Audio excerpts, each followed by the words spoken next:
ফেসবুকের যে নতুন মনিটাইজেশন সেটআপ আছে, এটা আমরা অনেকেই পেয়েছি আবার অনেকেই পাই নাই।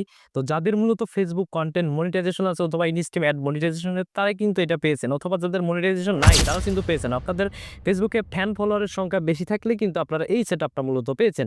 আসলে এই সেটআপটার কাজ কি?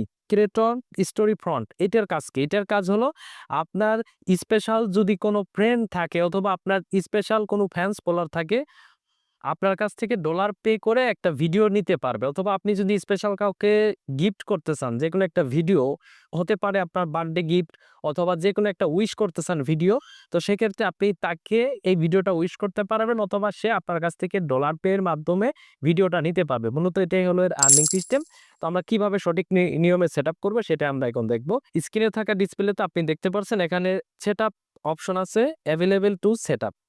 তো ক্রিয়েটর স্টোরি ফন্ট, তো এটা আমাদের সেটআপ অপশনে প্রথমে ক্লিক করতে হবে। ক্লিক করার পরে দেখেন এখানে প্রথম ওয়েতে আছে unlock a new way to earn, দ্বিতীয় পাবেন give your profile more visibility, তৃতীয়তে পাবেন get notified when fans want to connect. তো এখন আমরা গেট স্টার্টেড একটা ক্লিক করে দেবো। গেট স্টার্টে ক্লিক করার পরে এখানে আমার যে ইমেইল আছে, ইমেইল নট ফাউন্ড, অর্থাৎ আমার একটা ইমেইল কানেক্ট করে দিতে হবে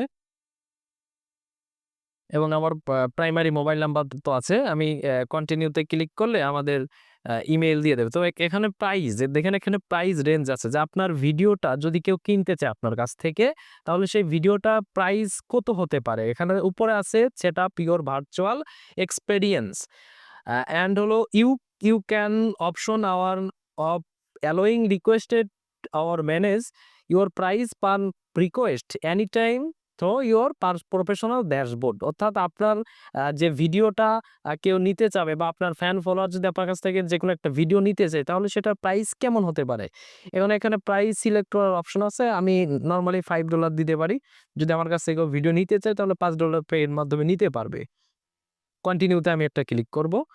কন্টিনিউতে ক্লিক করার পরে উপরে দেখেন লেখা আছে সেটআপ কমপ্লিট, অর্থাৎ আমার এটা কমপ্লিট হয়ে গেছে। রিফ্রেশ দিলে কিন্তু আমাদের এটা কমপ্লিট হয়ে যাবে সেটআপ। দেখেন আমরা রিফ্রেশ দেওয়ার পরে আর সেটআপ আইকন নাই, অর্থাৎ আমাদের এটা কমপ্লিট হয়ে গেছে।